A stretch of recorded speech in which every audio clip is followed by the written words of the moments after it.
Hi, I'm CJ Rezac, and I just want to share with you a little bit about my son Jim. He was a very extraordinary little boy. By 8 months, he was talking, he was walking, he was just unbelievable. I'd already had a child that seemed intellectually superior, but this little kid was out of the world. And so I thought, oh my goodness, I've got a genius on my hands. But however, by age 2 and 3, we could see the great disparity between his intellectual capacity and his motor skill function. And even when I had him in preschool at age 3, the teacher called me over to visit with her, and she said, he is just so gifted, but there's something wrong. There's a glitch here. I don't know what it is, and I don't know how you're going to get it fixed, but you really need to be watching him. So we watched him, and we kept talking to the schools about, he's struggling with things. Motor skills, he's just, he can't do things. And we kept asking him when he was little, why can't you color, why can't you hold things, why can't you, and he kept saying, my hands are fluffy. And we didn't know what that meant. But because he had the intellectual capacity, his grades were above average. And so therefore I couldn't get much empathy or sympathy from the schools to help him. And it was at age 10 that Jim came home, and I always had chores for my children to do in the mornings before they went to school. Well, he hadn't been doing his chores. He came home from school that day, and I was at the sink, and he walked kind of by me, didn't even acknowledge me, which was rude, and went over and sat down in our family room with his back to me in the sofa. And I kept talking to him, and I finally thought, I'm not going to let this young man disrespect his mother, and so I walked over and squarely faced him to find him with tears rolling down his face.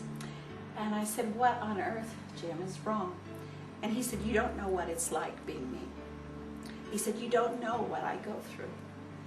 And he said, you say I'm smart, but I know I'm dumb because I can't get anything to come out right. And so I talked to him some more about what he was experiencing from his peers and the pressure that he felt. And he said, Mom, I just want to die. I don't want to go on like this. And having been a mental health nurse therapist, I was looking at a suicide case sitting in my family room, and he was my son.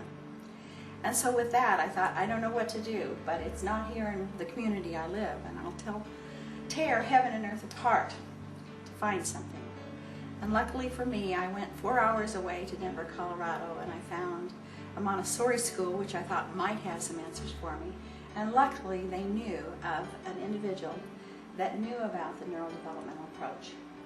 I took Jim in, I had him evaluated, and for 2 years, I discovered initially from the evaluation what the fluffy hands were about.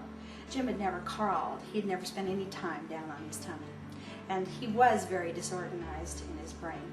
And so for 2 years, I woke that child up with very heavy, deep pressure on all of his limbs, as well as the light pressure.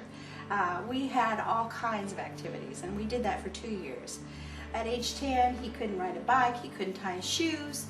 There were all these things that he had great deficits in. We kept him in cowboy boots, just so he wouldn't feel bad. And by age 12, we finished the program. As I said, Jim couldn't participate in sports because his eye-hand coordination, the dyslexia that he suffered from, was great. So what we did was, after this 2-year stint, is all of a sudden we started watching miracles happen. And one of the miracles was when Jim jumped on a unicycle in our driveway that his buddy had brought over.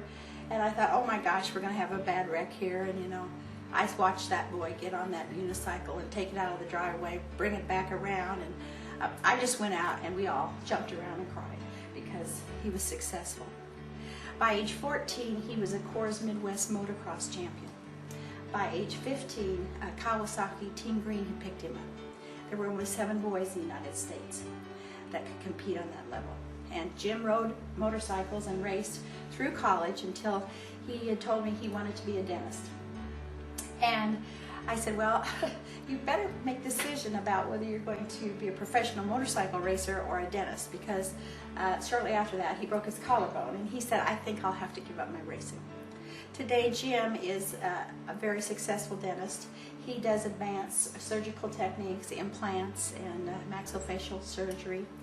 He has a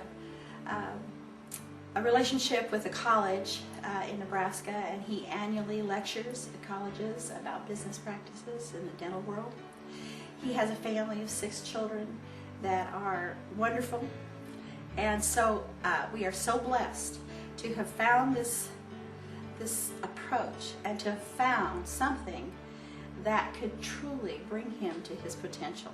The day he graduated from dental school, he grabbed, and as we were leaving the auditorium, he grabbed a hold of me and pulled me off to the side, and he said, Mom, this is for you, because if you hadn't got me help, I wouldn't be here.